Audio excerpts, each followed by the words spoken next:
ఏ పాట పాడను ఏమని పాడను బ్రతుకే కన్నీరు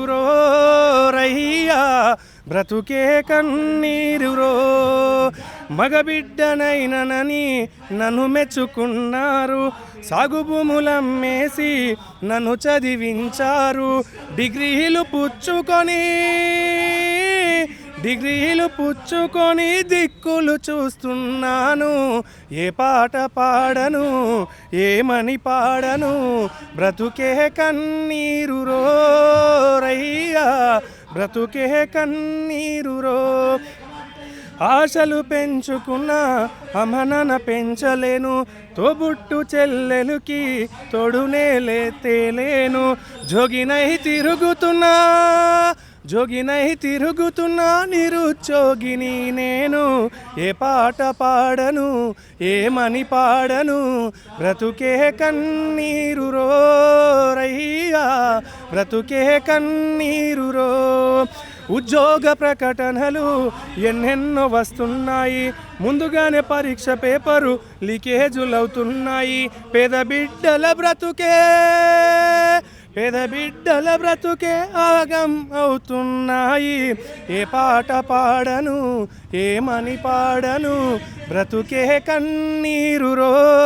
రయ్యా బ్రతుకే కన్నీరు అవస్థ పోయేటి వ్యవస్థ ఎప్పుడొచ్చో ఈ కుళ్ళు సమాజం ఏ రోజు మారేనో ఆ రోజే పాడుతా నిండు మనసుతో పాట ఆ రోజే పాడుతా ఆ పాట పాడుతా నిండు మనసుతో పాడుతానే పాట నిండు మనసుతో పాడుతా ఎవరైతే మీరు ఇన్ని ఫీజులు తీసుకుంటారు కదా ఇన్ని లక్షల ఫీజులు వసూలు చేసిన వాళ్ళు మరి అంత ధైర్యంగా మీరు ఎందుకు జాబ్ నోటిఫికేషన్లు ఇవ్వట్లేదు విద్యార్థులకు అంత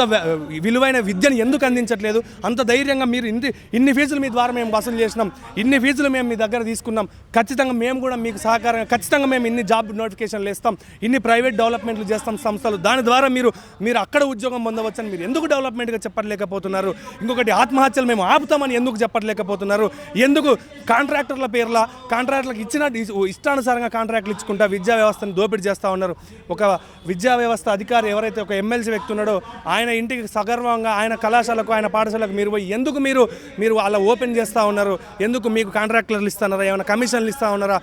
మీ పిల్లలైతే ఇలాంటి ఎడ్యుకేషన్ మీరు అందించడం ఎందుకు మీ పిల్లల్ని మరి మీరు ఎందుకు ప్రభుత్వ స్కూళ్ళల్లో మీరు ప్రభుత్వ పాఠశాలలో ప్రభుత్వ విద్యాలయాల్లో మీరు ఎందుకు చదివించట్లేదు అని మేము పీడిఎస్యూగా మేము హెచ్చరిస్తూనే ఉన్నాం ఖచ్చితంగా ఇది భవిష్యత్తులో ఇలా జరిగితే మాత్రం మేము ఖచ్చితంగా పెద్ద ఎత్తున ఉద్యమాలు చేసి మిమ్మల్ని ముట్టడి చేస్తాం థ్యాంక్ యూ